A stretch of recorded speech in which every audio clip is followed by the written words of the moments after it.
Queridos amigos, sejam bem-vindos ao canal Videira Espírita.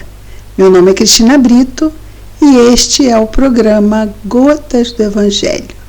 Aqui juntos vemos as mensagens do Espírito Emmanuel recebidas pela mediunidade de Chico Xavier e reunidas no livro Caminho, Verdade e Vida, publicado pela Federação Espírita Brasileira.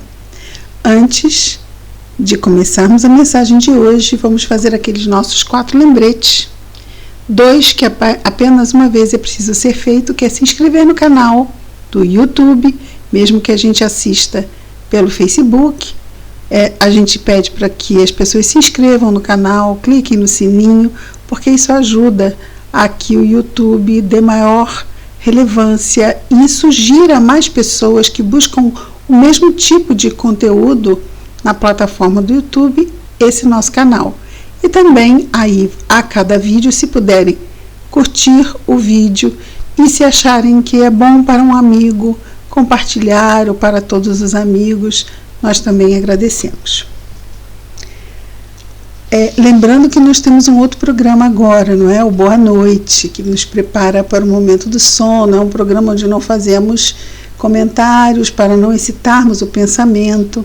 É apenas uma leitura calmante, com a prece de Cáritas ao final. Convidamos os amigos também a conhecer o nosso programa Boa Noite, que tem exatamente esse propósito. A mensagem de hoje é a mensagem 43 de Caminho, Verdade e Vida, que tem o título de Consultas. Já dissemos aqui que toda vez que vemos uma mensagem pensamos, essa é a mais linda, mas todas são. As palavras destacadas por Emmanuel estão no Evangelho narrado por João, capítulo 8, versículo 5. E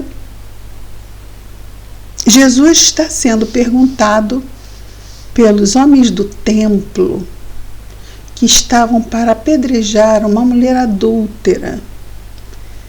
E eles abordam Jesus e o provocam, tentando fazer com que ele caísse em algum tipo de contradição para o pegar. E o versículo é o 5 do capítulo 8, como dissemos, e diz o seguinte. Não é a resposta de Jesus, ok? É a pergunta que é feita a ele. E na lei nos mandou Moisés que tais mulheres sejam apedrejadas. Tu, pois, que dizes? A lei de Moisés, não a de Deus, os 10 mandamentos, não diz isso. A lei de Moisés, Jesus disse, eu não vim destruir a lei, eu vim dar-lhe cumprimento, mas não a de Moisés, que é do homem, e o homem é falível.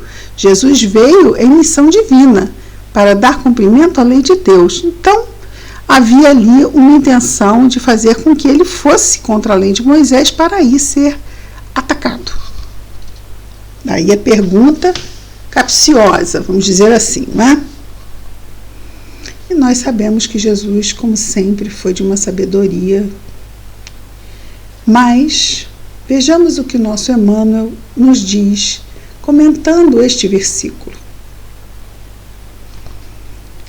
Várias vezes o espírito de má-fé cercou o mestre com interrogações, aguardando determinadas respostas pelas quais o ridicularizasse. A palavra dele, porém, Jesus, era sempre firme, incontestável, cheia de sabor divino.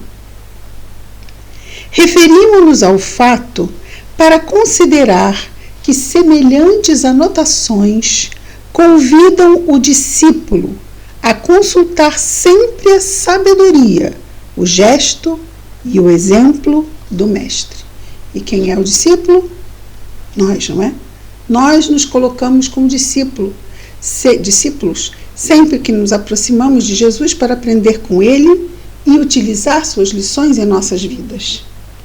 Então, Emmanuel nos diz que essas anotações que aprendemos de como Jesus lidava com essas circunstâncias de má fé, nos convidam a consultar a sabedoria, o gesto e o exemplo do mestre, porque o discípulo aprende com o mestre. Os ensinamentos e os atos de Jesus constituem lições espontâneas para todas as questões da vida. Os ensinamentos e os atos, porque os atos ensinam tanto quanto, às vezes mais, não é? Porque é o testemunho do que se fala. Os ensinamentos e os atos constituem lições espontâneas para todas as questões da vida. Então, nós temos uma situação, se nós estivermos atentos ao Evangelho, e como atentos ao Evangelho melhoramos a nossa sintonia com o nosso anjo guardião, ele nos inspira. Mas é preciso que para nos inspirar uma mensagem, uma passagem, uma lição de Jesus, que nós a conheçamos. Então é importante que nós nos aproximemos do estudo do Evangelho, né? E aí vamos como que ser inspirados. Não vamos ser inspirados se não conhecermos as passagens e as lições de Jesus ali? Sim, seremos inspirados também. Ouviremos palavras como calma, como ora, pacifica o coração. Mas é muito interessante porque a gente vai sendo quase... Nos vem aquela passagem, a gente fica ali naquele conflito, faço o que eu quero ou o que Jesus me inspira. Livre-arbítrio, não é? Às vezes ainda podemos não fazer exatamente aquilo que Jesus nos inspira, mas também não nos entregamos mais de todo ao homem velho, porque a natureza não dá saltos, nós sabemos. Estamos lá naquele esforço de deixar de alimentar o dragão do nosso calabouço e passarmos a alimentar o ser de luz que somos. É um processo árduo, onde a providência divina está ali diariamente conosco, nos oferecendo as oportunidades e lições. E oportunidades de lições, já as aprendermos, não é? E Emmanuel continua dizendo: o homem costuma gastar grandes patrimônios financeiros nos inquéritos da inteligência. Ele vai se explicar. Ou seja, nós pagamos muito para saber opiniões de pessoas abalizadas que podem nos informar ou responder. O parecer dos profissionais do direito custa, por vezes, o preço de angustioso sacrifício. Jesus, porém, fornece opiniões decisivas e profundas, gratuitamente. Basta, existe um porém, né? Existe um critério para isso. Basta que a alma procure a oração, o equilíbrio e a quietude, porque é na quietude que nós vamos ouvir a resposta. Se nós estivermos barulhentos em nós, vai ficar difícil ouvir a resposta. Se a nossa prece for uma prece desesperada e ansiosa e não vem, e eu fico só pensando, e eu não abro espaço para ouvir. Então, essa quietude, esse esvaziar e esperar ser preenchido pela brisa da inspiração que vai nos ser soprada, isso é importante.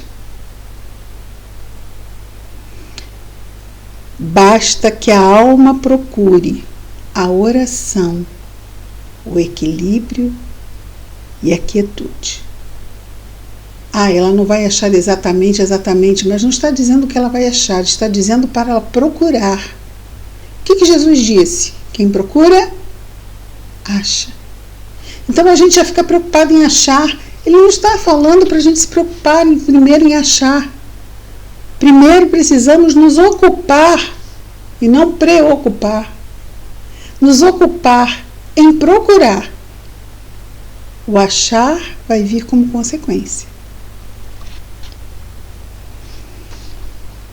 O mestre falar-lhe-á na boa nova da redenção. Quer dizer, a resposta virá baseada no bem, no melhor. Frequentemente surgem casos inesperados, problemas de solução difícil, o tempo todo, né? Questões de família, questões pessoais, questões de trabalho, questões de saúde. Frequentemente surgem casos inesperados, problemas de solução difícil. Não ignora o homem o que os costumes e as tradições mandam resolver. Quer dizer, cada cultura costuma ter seu jargão de respostas para cada situação. Isso acontece. Na minha família é assim que se resolve o caso, não é assim? Aqui nessa empresa é assim, aqui nesse país é assim que se resolve. Tem país que é ladrão, foi pego roubando, corta a mão. No tempo de Jesus, mulher era pega em adultério, apedrejada. Amigos, ainda existe isso no Oriente Médio. A mulher é enterrada até o pescoço. São ainda tradições que aviltam o bom senso e a vida. Ainda existe isso. Mas nos casos particulares, e porque é claro que essas mulheres são levadas a isso muitas vezes pelos próprios maridos traídos ou, né, situações assim. Nesses casos é importante que a gente... Existe esse padrão na minha família, ou a gente mesmo diz assim, aquela síndrome de Gabriela, né? Eu nasci assim, eu cresci assim, eu sou sempre assim. Mas me coloquei, me alcei na categoria de discípulo. Então eu era assim, fui sempre assim, mas não quero mais ser assim. Eu quero ser um seguidor, um discípulo de Jesus e do Evangelho. Sendo assim, tudo muda. Meus parâmetros mudam.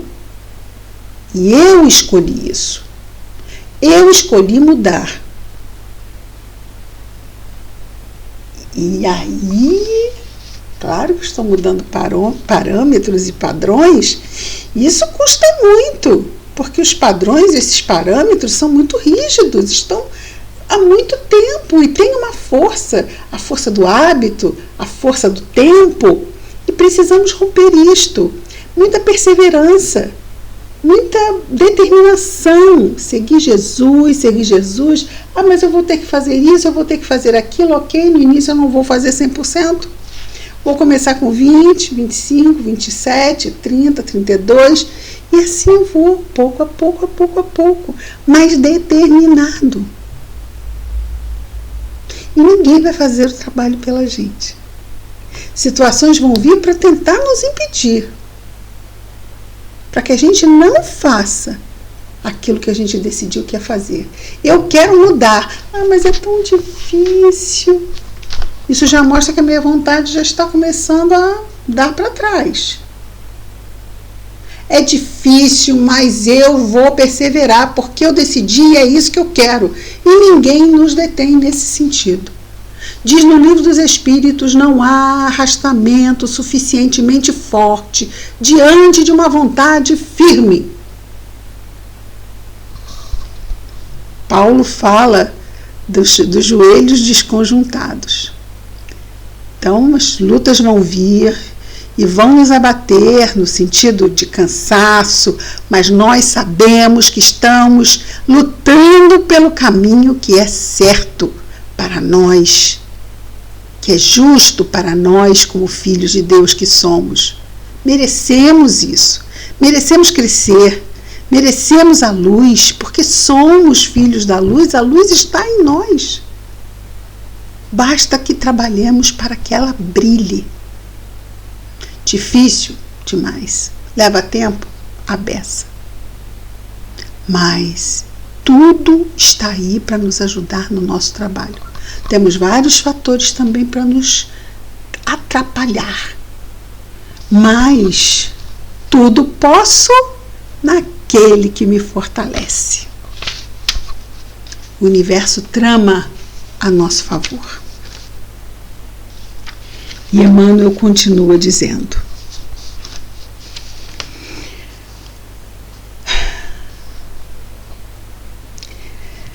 repetindo, tão emocionante isso tudo. Frequentemente surgem casos inesperados, problemas de solução difícil. É só para a gente dar continuidade. Não ignora o homem o que os costumes e as tradições mandam resolver de certo modo. No entanto, é indispensável que o aprendiz do Evangelho pergunte no santuário do coração: tu, porém, mestre, que me dizes a isso? Olhe o que Emmanuel sugere que nós perguntemos em oração. Senhor, o meu problema é este. Tu, mestre, que me dizes a isso? Isso na nossa prece. E ele diz: e a resposta não se fará esperar como divina luz no grande silêncio.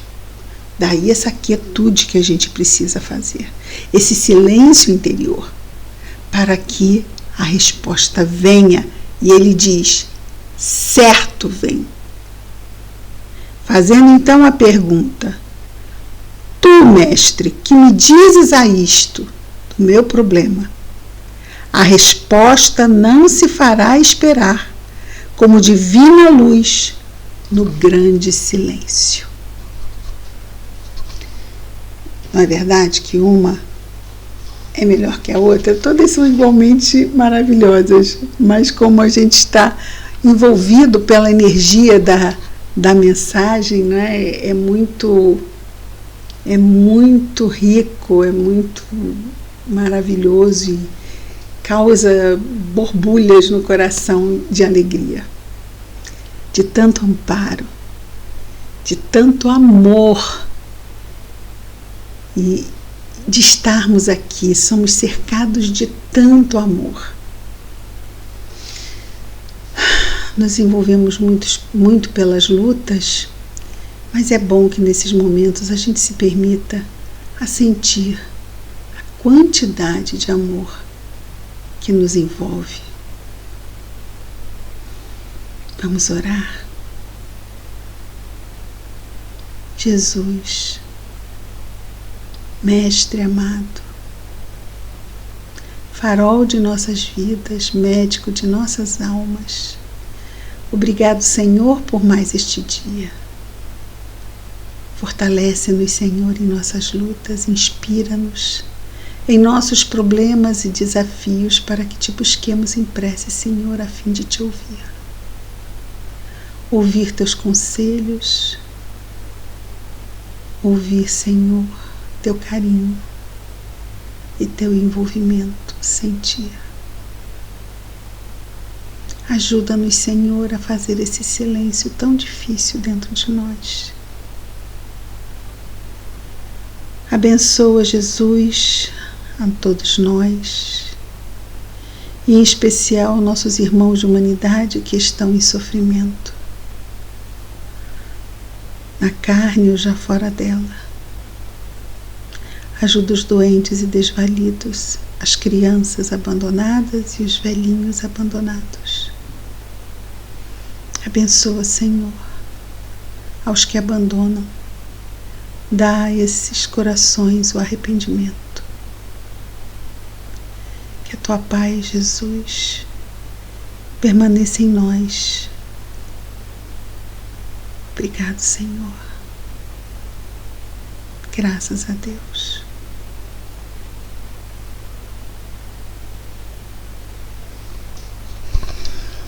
Então, queridos amigos, amanhã estaremos juntos mais uma vez, com mais um programa Gotas do Evangelho. Muita paz a todos.